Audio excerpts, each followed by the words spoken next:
I'm Ethan Cole, 24, and I keep telling myself I'm ready. The loudspeaker calls my departure like it's routine, but my chest feels anything but. Lily Parker grips my sleeve with both hands. Her eyes are red, and she's forcing a smile. Say it again, she whispers. Say you'll come back. I'll come back, I say. I'll finish service, and I'll come home to you. And you'll call me. Every day. Promise. I promise. I press my forehead to hers. You'll call me too. I'll call you every day, she says fast. Morning, night, whenever you can pick up. I'll miss you daily, Ethan. Daily. Ryan Blake slides in from my left with his crooked grin.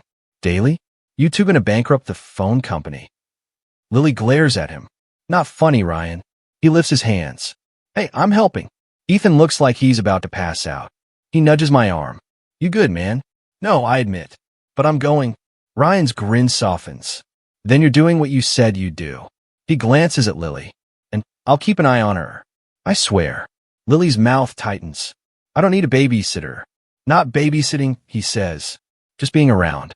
If someone bothers you, if your car acts up, if you need help, I'll be there. I study his face.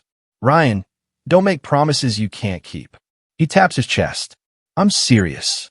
Mia Cole pushes through the crowd and hugs me like she can hold me in place. My little sister is 19, stubborn, and fearless. Don't be a hero, she says. Be smart. Come back with the same number of limbs. I let out a rough laugh. I'll do my best. Not best, Mia says. Do. She lowers her voice. Mom cried this morning. She told me not to tell you, but I'm telling you. My throat tightens.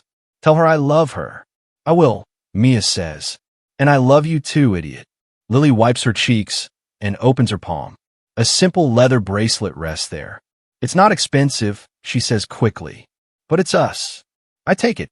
Put it on me. She fumbles with the clasp. Hold still. You're the one shaking. I'm not. She lies, then laughs through a sob and fastens it. She presses her lips to my knuckles. When you miss me, touch it, she says. Remember I'm waiting. Ryan clears his throat. Train's not going to wait for your bracelet ceremony. The loudspeaker announces last call. My stomach drops. I tighten my grip on my bag and look at Lily. Listen, I say. If it gets hard, it will, she cuts in. If it gets hard, I repeat, you tell me. Don't hide it to protect me. I'd rather hear the ugly truth than lose you in silence. Her breath stutters. I won't hide. I swear. I'll tell you everything. Mia folds her arms. And if he stops answering because training is insane, you don't assume the worst. Lily nods fast. I won't. Ryan points at me. And you don't go all lone wolf. You remember you have people. I will. I say, hoping it's true. Lily grips my hand. Ethan, look at me. I meet her eyes, and the panic in them makes my heart squeeze. You're mine, she says, almost angry. And I'm yours. Nothing changes that. Nothing, I echo. She leans in and whispers, I'll miss you every single day. I kiss her, slow and desperate, try to memorize the moment. When I pull back, she's still crying. I step toward the train, then stop. Ryan, yeah. If you see me doubting, I say, pull me back. He nods once. And if you hear I'm being stupid, call me out. I look at Mia. Take care of Mom. Mia salutes. Yes, sir. The conductor waves me forward. I climb the steps and turn at the doorway. Lily presses her palms to her mouth like she's holding a scream. I lift my wrist so she can see the bracelet. I'm coming back. I shout. I know, she shouts back, voice breaking. Call me. I will. The train jolts and the platform starts sliding away. Lily runs alongside for a few steps until she can't. Mia catches her. Ryan stands behind them, hands in his pockets, watching me like he's trying to be strong for all of us. I sit by the window and touch the bracelet. My phone buzzes with one last text from Lily. Don't forget me. I type, how could I? Then delete it, then type again. My thumbs feel clumsy. I finally send, I'm proud of you for being strong. I love you. Marcus Hill's voice from Basic Orientation flashes in my head. Some guy I haven't met yet, saying, keep your head straight. I whisper to myself, stay faithful, stay focused, stay alive. That's my job now, and no excuses. Lily's whisper plays in my head again. Daily, daily, daily. I want to believe love can survive distance, orders, and time. But a small fear crawls under my ribs, quiet and stubborn. What if promises fade faster than memories? The first week of training feels like someone replaced my life with noise, sweat, and exhaustion. I collapse on my bunk, pull out my phone, and smile when Lily's name lights the screen. I survived day one, I text. Her reply comes fast. I knew you would. Did you eat? Barely. I think they're trying to starve us. She sends a laughing emoji. Don't be dramatic. I'm serious, I say, then call her. Her voice softens instantly. Hey, soldier. Hey, I whisper. I miss this. I missed you more. I close my eyes. Tell me about your day. She talks about work, customers, random gossip, and I listen like it's music. When the call ends, I feel stronger. A tall guy drops onto the bunk across from me. You smile at your phone a lot, he says. I'm Ethan, I reply. Marcus Hill, he says, offering a fist bump. Girlfriend? Yeah. Good, Marcus says. You'll need something real to hold on to here. Days blur into drills and shouting. Nights become my escape. Lily's texts arrive every morning. Good luck today. Don't forget breakfast. I love you. Each message feels like oxygen. One evening, Marcus nudges me. You text her before sleep? Every night. Call her, he says. Texts hide things. I shrug. She's busy sometimes. Marcus tilts his head. Busy doesn't mean silent. That night I call Lily. She answers after a few rings. Hey, Ethan. Can I call later? I'm tired. Everything okay? Yeah. Work was crazy. Okay. I say, forcing cheer. Call me when you're free. She doesn't. The next morning Ryan calls instead. Bro, training still alive? Barely, I say. You seen Lily lately? Yeah. Ryan replies casually. She's fine. Quiet but fine. Quiet. She misses you, he says. Don't overthink. I laugh weakly. I'm trying not to. Later, Mia messages me. You okay? Yeah. What? She hesitates before replying. Lily seemed distant when we met yesterday. My chest tightens. Distant how? Just distracted, Mia says. Maybe stress. I type delete, type again. Thanks for telling me. That night, I call Lily again. You've been quiet, I say gently. I'm just tired, Ethan, she says. Work, bills, sleeping alone. It's hard. I know. I whisper. It's hard here too. So why are you questioning me? She asks suddenly. I'm not questioning, I say quickly. I just miss you. Silence fills the line. Then she sighs. I miss you too. After the call, Marcus watches me. You okay? Yeah. He doesn't believe me. Talk. I think I'm imagining things, I admit. Her texts are shorter. Marcus shrugs. Distance changes rhythm. So I should ignore it. I didn't say that, he replies. Just don't let fear write stories without proof. Days pass. Lily still texts, but her calls feel rushed. Hey, she says one night. I'm about to sleep. It's only 8, I say. Long day. Okay. I reply, though my chest feels heavy. Ryan keeps reassuring me. She's fine, bro. She talks about you. Mia stays careful with her words. Maybe she's adjusting. Marcus stays honest. Trust her, he says, but don't ignore your gut. One evening after drills, I sit outside with Marcus. The sky is dark, and the air feels still. You ever been cheated on? I ask quietly. Marcus nods once. Yeah. How did you know? I didn't, he says. I just felt something missing before I saw the truth. I stare at my bracelet. That's not comforting. He smiles sadly. I'm not trying to scare you. So what are you saying? Marcus meets my eyes. Distance doesn't break love, secrets do. I laugh to hide the chill in my spine. You sound like a therapist. Maybe I am, he says. Unofficially. That night, I text Lily. Can we talk longer tomorrow? She replies, I'll try. Tomorrow comes, and she calls for 5 minutes. Sorry, she says. Work again. It's okay, I lie. You sound different, she says. Do I? Yeah. Like you don't trust me. I trust you, I say quickly. I just miss you. I miss you too, she repeats, but the words feel lighter than before. After the call, I stare at my phone. Marcus tosses me a protein bar. Eat. I'm not hungry. Eat anyway, he says. Heartbreak burns calories. I chuckle. You're dramatic. Maybe. Marcus replies. But I see that look. What look? The one that asks questions you're scared to voice. I don't respond. Days later, Mia calls. I don't want to worry you, she says carefully. You already did, I reply. Just say it. She's still sweet, Mia says. Just distracted. Distracted by what? I don't know, Mia admits. Maybe loneliness. After the call, I message Lily. Are you okay? She replies, yeah. What? Just checking. I'm fine, Ethan, she says. Don't make problems where there aren't any. I apologize immediately. Sorry. I love you. I love you too, she replies. That night, Marcus finds me staring at my screen. Waiting. Yeah. For what? For her to say more, I admit. Marcus sits beside me. Love isn't measured in word count. I know, I whisper. But silence feels loud. My phone buzzes. Lily's name lights up. Hey. I answer quickly. Hi, she says softly. I'm about to sleep. Oh, I say, hiding disappointment. Good night then. Good night, she says. Lily.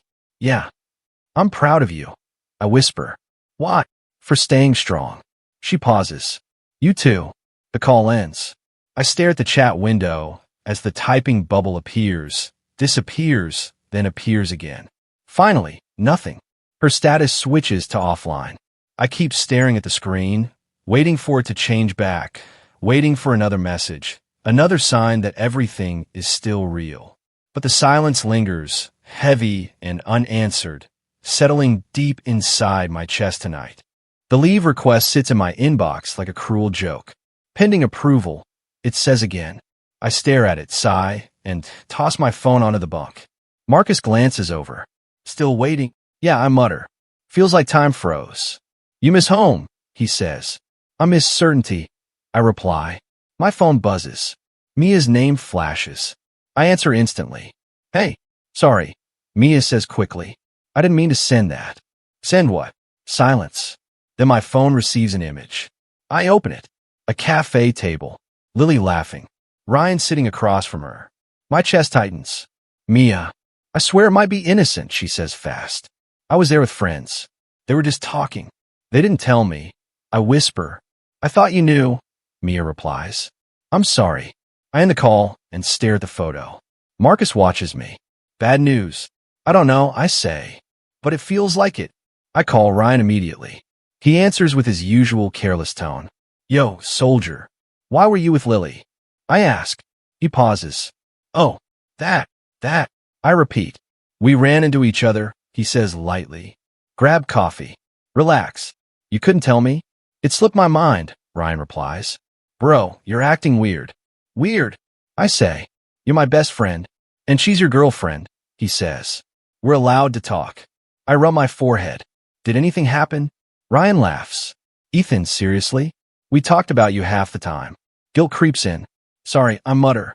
I just saw the photo. Then trust me, Ryan says. Don't let distance mess with your head. I hang up and call Lily. She answers after a long ring. Hey, I saw a photo, I say softly. Her breath catches. Mia sent it. Yeah. It was just coffee, Lily says quickly. I was lonely. Ryan was nearby. You didn't tell me. I didn't think it mattered, she says, voice shaking. Do I have to report every conversation? No, I whisper. But I wish I knew. Her voice cracks. You don't trust me. That's not fair, I reply. I'm trying. I cry myself to sleep sometimes, she says suddenly. I miss you. And now you think I'm doing something wrong. Guilt hits hard. I'm sorry. I would never hurt you, Lily says through tears. Never. I know, I say quickly. I'm just overthinking. She sniffles. You promise trust. I'm sorry, I repeat. I trust you. After the call, Marcus watches silently. Well, I apologized, I say. And do you feel better? I stare at the bracelet. I feel stupid. Marcus nods slowly. Trust is good. Blindness isn't. Before I can respond, a commanding voice echoes across the room. Lights out soon. I look up as Sergeant Daniel Ross steps closer. His presence feels calm but firm. You new recruits settling in? Yes, sir, I reply. He studies my face. You look distracted. Personal stuff, sir. Ross nods once. Pain follows soldiers everywhere. Discipline decides if it controls you. Marcus nudges me. He's wise. Listen. Ross crosses his arms. Emotions aren't weakness, he says. But letting them cloud judgment is. I swallow. How do you control that, sir? You don't control emotions, Ross says. You control reactions. Later that night, Marcus tosses me a bottle of water. Ross is right. I know, I say. But knowing doesn't stop the noise in my head. Days pass. Lily texts normally, but something feels hidden. I message Ryan. Video call. Busy, he replies. Later. Maybe. Later never comes. I check Lily's social media and notice stories missing. When I ask, she laughs. Just random stuff. Nothing important. Then why hide it? I ask gently. You're overthinking again, she says. I force a smile through the phone. Yeah, probably. Marcus watches me pace. Patterns matter, he says. What patterns? Excuses, Marcus replies. Avoidance. I shake my head. Or maybe I'm insecure. That's possible, Marcus admits. But don't gaslight yourself. I laugh weakly. You sound like Nora, and I haven't even met her yet. Marcus grins. I'm free therapy. One evening, Sergeant Ross stops me after drills. Walk with me. I follow him outside. The air feels calm. You carry tension, Ross says. I'm trying not to. Trying isn't enough, he replies. Face truth, whatever it is. What if truth hurts? I ask. Ross looks ahead. Pain is temporary. Confusion lingers. His words echo long after he leaves. That night, I text Lily. I love you. She replies instantly. I love you more. I stare at the screen, wanting to believe that's enough. But Ryan still avoids video calls. Lily still hides small things. And I keep questioning my own thoughts more than their actions. Marcus finds me sitting in the dark. Talk. I feel like I'm fighting shadows, I whisper. Every time I question something, I end up apologizing. That's exhausting, Marcus says. It is, I admit. My phone buzzes. Lily's message pops up. Going to sleep. Good night. Good night, I reply. I stare at her last seen time, the quiet chat, the photos still saved in my gallery. Doubt crawls deeper, mixing with guilt and fear. Marcus turns off the light. Get rest. I lie awake, staring at the ceiling, replaying voices, excuses, laughter, promises. My fingers brush the bracelet as a whisper escapes my lips. Am I losing my mind or losing the truth? Marcus finds me staring at my phone like it might confess. He drops onto the bench beside me and says, Stop torturing yourself, Ethan. I'm not, I lie. You are, he replies. You're waiting for permission to feel what you already feel. I swallow. What if I'm wrong? Then you go home, you apologize, and you move on, Marcus says. But if you're right, you stop living in a fog. I rub my wrist, the bracelet warm from my skin. Leave isn't approved. Marcus leans closer. Ask for emergency leave. Tell them you need to check on family. They'll process it faster. That feels like cheating. Fear is cheating you, he says. Face it. 2 days later, Sergeant Ross calls my name. Cole. Office. My stomach flips. Inside, Ross holds a paper. Emergency leave approved. 72 hours. I blink. Sir, I didn't think. Pack, he says. And listen, don't act on rage. Act on facts. Yes, sir, I whisper. The ride home is a blur. I imagine Lily running into my arms, and I also imagine the opposite, and that image tastes like metal. Mia meets me outside our house. The moment she sees my face, her smile slips. Ethan, you didn't tell me you were coming. It was sudden, I say. Is Mom okay? She's fine, Mia says, then adds softly, You're not. I force a laugh. I'm just tired. Mia studies my wrist. You still wear it. Of course, I say. Where's Lily? Mia hesitates. I haven't seen her today. Call her, I say. Mia pulls out her phone, then stops. Maybe you should rest first. No. I snap, then lower my voice. Sorry. I need to see her. Mia nods, eyes glossy. Okay. Be careful. Night falls, and the streets feel too quiet. I drive to Lily's apartment with my heart hammering. I tell myself I'm being dramatic, that Ryan's car could be anywhere. Then I turn the corner and see it. Ryan's car sits by the curb, unmistakable. My hands go cold on the steering wheel. I park, step out, and stand there breathing like I just ran miles. Come, I whisper to myself. Facts. I climb the stairs. My knock is soft at first, then harder. No answer. I try the handle. The door isn't locked. My stomach drops. I push it open. Laughter floats from the living room. Lily's laugh. Ryan's laugh. For a second I freeze, listening. I step forward. The laughter stops. Lily turns, and her face drains of color. Ethan. Ryan stands up fast. Bro. On the coffee table, the bracelet box sits open. And my bracelet, Lily's bracelet, lies there like it was taken off without thought. My voice comes out thin. Why is that on the table? Lily looks at it, then at me, like she forgot it existed. I can explain. Explain, I repeat. Explain why my best friend is here at night. Ryan raises his hands. Relax. We were just talking. In your apartment, I say, with the door unlocked. Lily steps closer, eyes shining. Ethan, please. Please what? I ask. Come home? Surprise my girlfriend? Trust the two people who promised me everything. Ryan tries to laugh again, but it dies. Man, you're twisting it. I point at the table. Did you take it off your wrist, Lily? Her lips tremble. I was cleaning. I set it there. Cleaning, I echo. At midnight. Lily breaks, tears spilling. I was lonely. My chest tightens.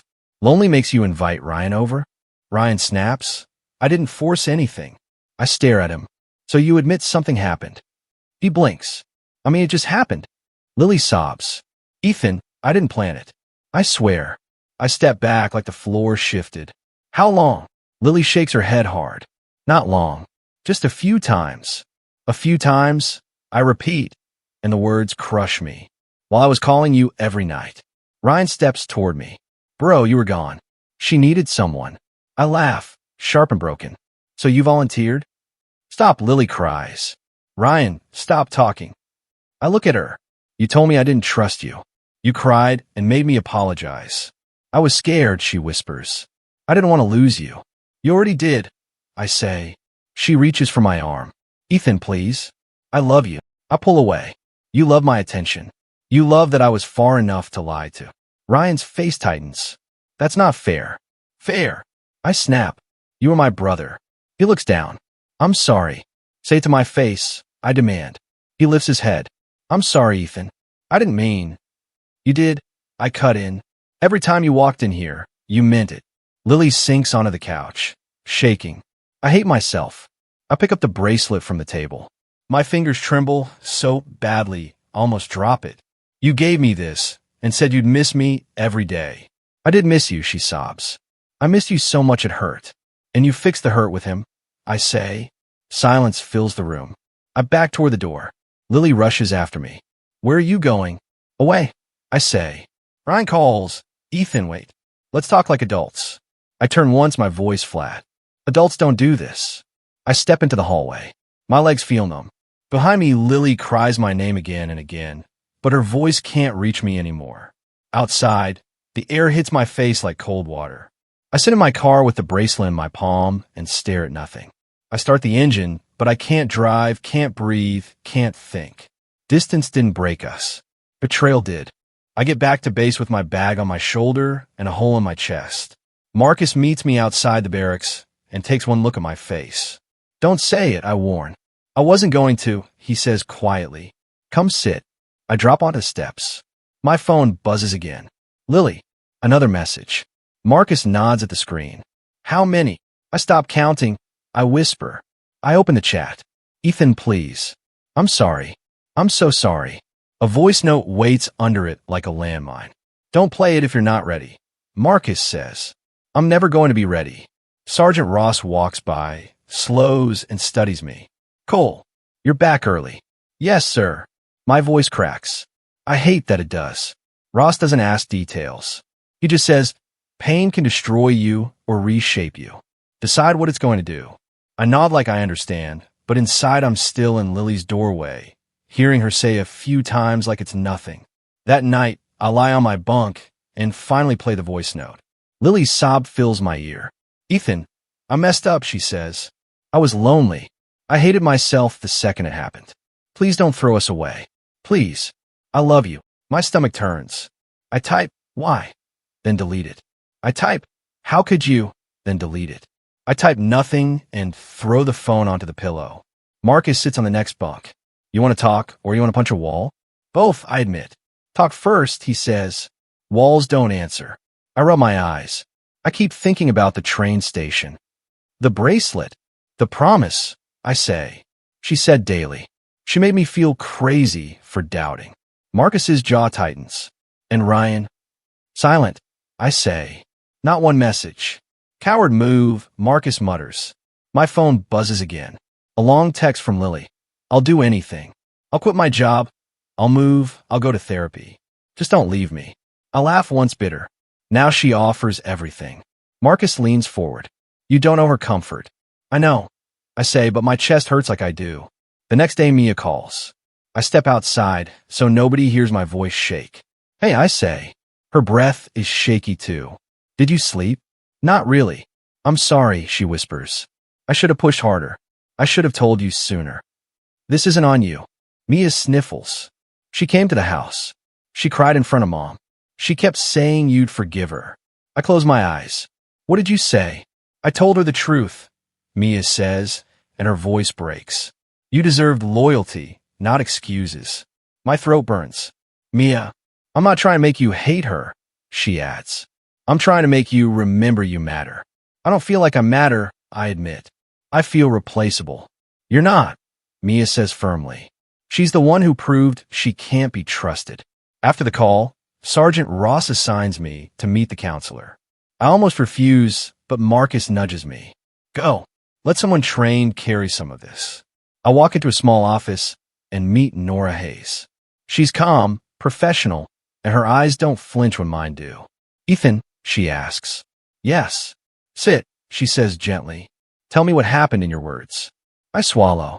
I caught her with my best friend. Nora nods once. What did you feel first? Shock, I say. Then rage. Then shame. Why shame? Because I beg her to talk to me, I whisper. I apologize for doubting. I feel stupid. Nora's tone stays steady. Betrayal makes smart people doubt themselves. That's not stupidity. That's attachment. I stare at my hands. She keeps saying she was lonely. Loneliness is a feeling, Nora says. Cheating is a choice. The words hit clean. I exhale like my lungs finally unclench. Nora continues. What would you tell a friend if he told you this story? I answer without thinking. I'd tell him to walk away. And can you tell yourself the same? She asks. I hesitate. Part of me wants to forgive her. Not because she deserves it. Because I want the pain to stop. Nora nods. Forgiveness doesn't erase consequences. And rushing forgiveness often delays healing. In the afternoon, I try to run laps, thinking my legs can outrun my thoughts. Halfway through, my vision blurs. Ross stops me near the track. Cole, he says, breathe. I am, sir. Not enough, he replies. You're carrying grief like it's gear. Set it down when you train. Ow, I ask. Name it, Ross says. Say it out loud. I swallow hard. I was betrayed. Ross nods. Good. Now move. Later I check my phone for Ryan anyway. Nothing. I type why and delete it too. Cowardice has its own loud silence. That night Lily sends another message. I can't breathe. Please answer. My thumb hovers. My mind plays the train station kiss. Then the living room silence. Then Mia's words. Marcus sits beside me. What do you want, Ethan? I want my old life. I whisper. You can't, he says softly. But you can choose your next one. I open Lily's contact. My hands shake as if my body is arguing with my decision. I tap delete. The screen asks, delete contact? I press yes, and the moment it's gone, the room feels quieter. Not empty, just quieter. Morning drills stop feeling like punishment and start feeling like release. I run until my lungs burn, and Marcus jogs beside me, grinning like he knows something I don't. You're faster, he says between breaths. I'm angry, I reply. Same fuel, Marcus laughs. But now you're steering it. I slow near the track. Some days I forget to check my phone. That's progress, Marcus says. Pain isn't running the show anymore. Later, Sergeant Ross calls me over. Cole, you're leading today's exercise. I blink. Sir, you heard me, Ross says. Your focus improved. Use it. I nod. Yes, sir. During drills, I hear myself giving instructions, steady and clear. Marcus whispers afterward, look at you. Leadership looks good. I still feel broken, I admit. Ross overhears. Broken things can still be strong, he says. Your scars don't disqualify you. In Nora's office, I sit across from her with less tension than before. I didn't dream about her last night, I tell her. That matters, Nora says. I thought healing meant forgetting, I add. Not forgetting, Nora replies. Understanding without bleeding. I nod slowly. Ryan messaged me yesterday. Nora raises an eyebrow. What did he say? That he's sorry. That Lily ended things with him. That he hates himself. And what did you feel? I think for a moment. Anger. But also nothing. Nora smiles gently. Indifference is often the first sign of closure. That night, I stare at Ryan's message again. I messed up. I lost you both. I don't expect forgiveness, but I needed to say sorry. I type back. Take care of yourself. No questions, no accusations. Just distance. Marcus leans over my shoulder. That's it, I say. He claps my back. Proud of you. Days blend into routine, but a new face changes the rhythm. I meet Emma Reed after twisting my wrist during training. She checks the bandage with quiet focus. You're stubborn, Emma says. I prefer determined, I reply. She smiles slightly. Determined people still need rest. I watch her tape my wrist. Do you always talk like that? Like what? Like calm is your superpower. Emma laughs softly. Calm is learned, not natural. I sit up. That makes two of us. Over the next weeks, Emma appears in small ways. A cup of coffee left near my seat. A casual, how's the wrist in the hallway. No pressure. No heavy promises. Marcus notices first. You smile differently now. I'm not chasing anything, I say. That's why it feels real, Marcus replies. One evening, Emma joins me outside the clinic. You look tired, she says. Training, I answer. Life. She nods. You don't have to explain everything. That's new, I admit. Emma shrugs. People aren't puzzles to solve. Sometimes they're just stories unfolding. I glance at her. You ever get hurt? She smiles sadly. Enough to know promises aren't proof. Her words sit between us, quiet but comforting. In Nora's office, I tell her about Emma. I'm scared, I admit. Of being hurt again, Nora asks. Of trusting again. Nora leans forward. Trust isn't a leap. It's small steps. Notice actions, not words. Emma's actions replay in my mind. Showing up. Listening. Never demanding. Weeks later, Sergeant Ross hands me a report. You're recommended for advanced training. I blink. Sir, really? Ross nods. You turn pain into discipline. That's strength. I step outside and call Mia. Guess what? She laughs. Promotion. Close, I say. Progress. I knew you'd rise, Mia says. I always did. Later that night, Emma finds me staring at the sunset. Big day, she asks. Yeah, I say. I feel proud for the first time in months. You should, Emma replies. You did the work. I look at her. You never promised forever. Emma smiles. Forever scares people. Showing up today feels enough. I exhale slowly. That's comforting. She nudges my shoulder. You don't have to rush your heart. I'm not. I say. I'm learning. As she walks away, Marcus appears behind me. You're different. I feel different, I admit. Stronger? Marcus asks. Not stronger, I say after a pause. Just lighter. That night, I lie on my bunk and think about Lily, Ryan, the train station, the broken bracelet. The memories still exist, but they don't control my breathing anymore. I whisper into the quiet, more to myself than anyone else. Strength isn't forgetting pain. It's refusing to let it decide who I become. Lee feels different now. I come home with steadier hands and a quieter mind. Mia meets me at the door and studies my face like she's searching for old wounds. You look taller, she jokes. I'm the same height, I say. No, she insists. Something else. You finally look free. Her words hit me softly. I'm trying. We walk to a small grocery store down the street, and I tell myself it's just errands, just normal life. Then I see Lily near the checkout line, holding a basket like it weighs too much. She turns, and her eyes lock on mine. "Ethan," she whispers. My heart jumps, but it doesn't break. That surprises me. "Lily," I say calmly. She looks thinner. Her hair is messy. Her makeup is gone, and the sadness on her face looks real, not staged. "Can we talk?" she asks. Mia steps closer to me. "Do you want to?" "I do." I answer, mostly to prove I'm not scared. Outside, Lily's hands shake. "I didn't know you were home." "I'm on leave," I say. Her eyes fill. "You look good." I nod once. "What do you want?" She swallows hard. "To apologize." "Properly." "I heard your apologies before," I say. "I know," she whispers. "But I'm not here to beg like last time." "Then speak," I reply. She looks down. "Ryan left." I don't react. "Okay." Her voice cracks. "He said it was too heavy, too messy. He said I was clingy and broken." I tilt my head. "Funny. He didn't mind the mess when I was far away." Lily flinches. "I deserve that." Mia crosses her arms. "You did." Lily wipes her cheek. "I lost everything, Ethan. I thought I was choosing comfort, but I was choosing poison." I hear her words, and a flashback flickers. The train station, her hands on my sleeve, her whisper daily. The memory still stings, but it doesn't own me. "I'm sorry," Lily says again.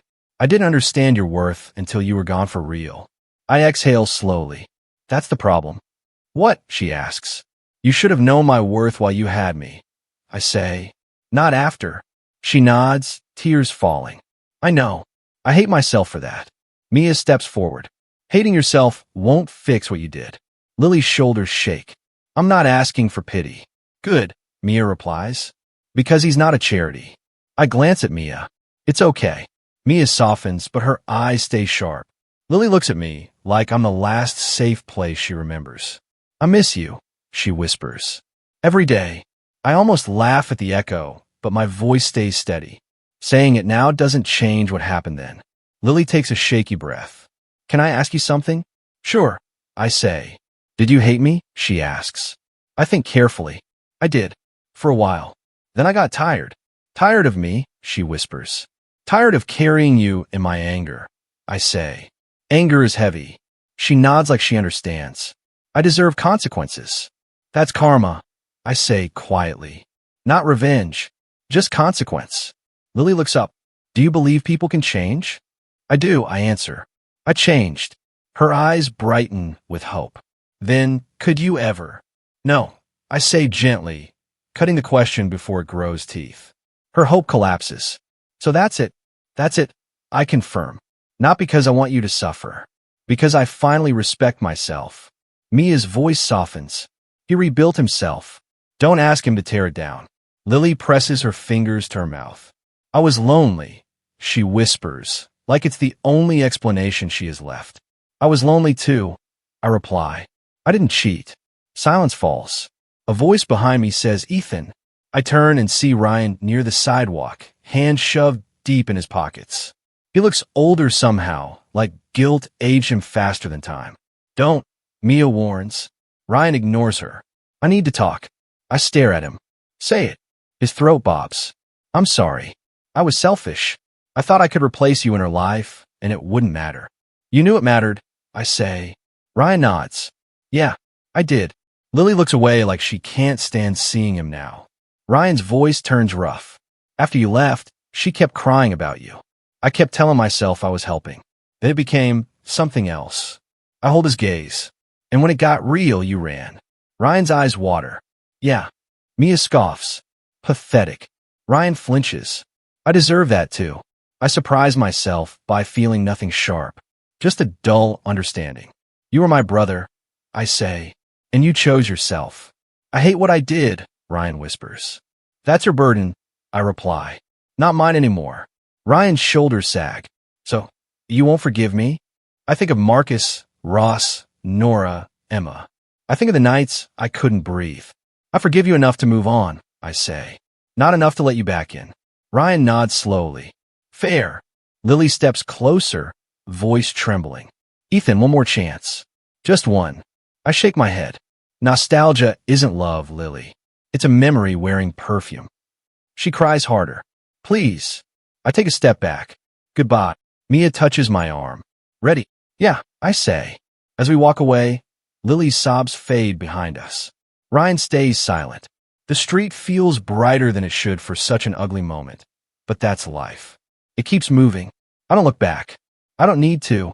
I walk forward, not as a victim, but as a man who survived betrayal and chose self-respect. The final week of service feels unreal, like I'm walking through the last pages of a chapter one once thought would break me. Marcus drops onto my bunk and tosses a folded shirt at my face. Pack up, hero, he says. We survived. I laugh. Barely. Marcus grins. You didn't just survive. You changed. I sit up. I had no choice. You always have a choice, Marcus replies. You chose growth. Later, Sergeant Ross calls me into his office. I stand straight out of habit. Sir. Ross studies me, then nods. Cole, I've seen many soldiers carry pain. Few turn it into discipline the way you did. Thank you, sir, I say quietly. You walked in here distracted, Ross continues. You leave focused. That's transformation. I swallow. It wasn't easy. It wasn't supposed to be, Ross says. Proud of you. The words hit deeper than any metal could. I nod once, trying to hold my composure. That means a lot. Afterward, Marcus punches my shoulder lightly. You got the Ross approval. That's elite. I owe you, I say. He shakes his head. Nah, you did the work. I just reminded you who you were. We sit outside that night, watching the sky fade. Marcus raises a soda can. To heartbreak that didn't win. I clink mine against his. To friends who stayed. The next morning, I meet Nora for one last session. I sit across from her, calmer than the first day. I walked into that office with shaking hands. So, Nora says softly, how does closure feel? Quiet, I answer. Not dramatic, just peaceful. She smiles. Closure isn't something others give you. It's something you allow yourself. I used to think forgiveness meant going back, I admit. Now I see it means letting go. Nora nods. You gave yourself permission to heal. That's strength. I hesitate before asking. Do scars ever disappear? No, she replies. But they stop hurting when you touch them. Her words settle in my chest like truth. Later that afternoon, Emma finds me near the clinic, holding a box of my belongings. Leaving already? She asks. Yeah, I say. Feels strange. Emma smiles gently. Endings usually do. We walk slowly down the path, neither of us rushing the silence. Finally, she says, I'm glad I met you. I'm glad you showed up, I reply. Emma glances at me. No big promises. Just honesty. That's enough, I say. More than enough. She stops near the gate. Are you scared to trust again?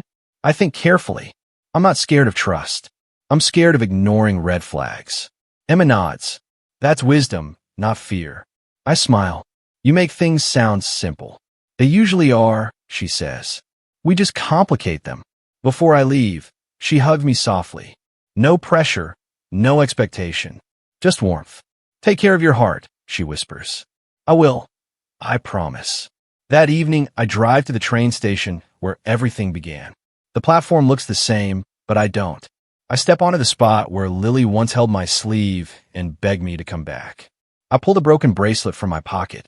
The leather is worn, the clasp loose, but the memories feel lighter now. I sit on the bench and whisper, You meant something to me. The river flows beside the station, quiet and steady. I walk to the edge and hold the bracelet in my palm. I forgive you, I say softly, more to myself than to her. I remember her voice, daily. I remember Ryan's laughter. I remember the night, everything shattered. But I also remember Marcus's jokes, Ross's lessons, Nora's calm voice, Emma's quiet kindness, Mia's fierce love. I exhale slowly and let the bracelet fall into the water. It disappears without a sound. For a moment, I just stand there, empty-handed but not empty-hearted. My phone buzzes. A message from Mia. You okay? I type back, better than okay. As I walk away from the river, I feel something settle inside me. Not victory, not loss, just acceptance. Love didn't fail me. People did. And even that taught me who I am. I whisper into the night, my voice steady and certain. She said she missed me every day, but losing her helped me find myself.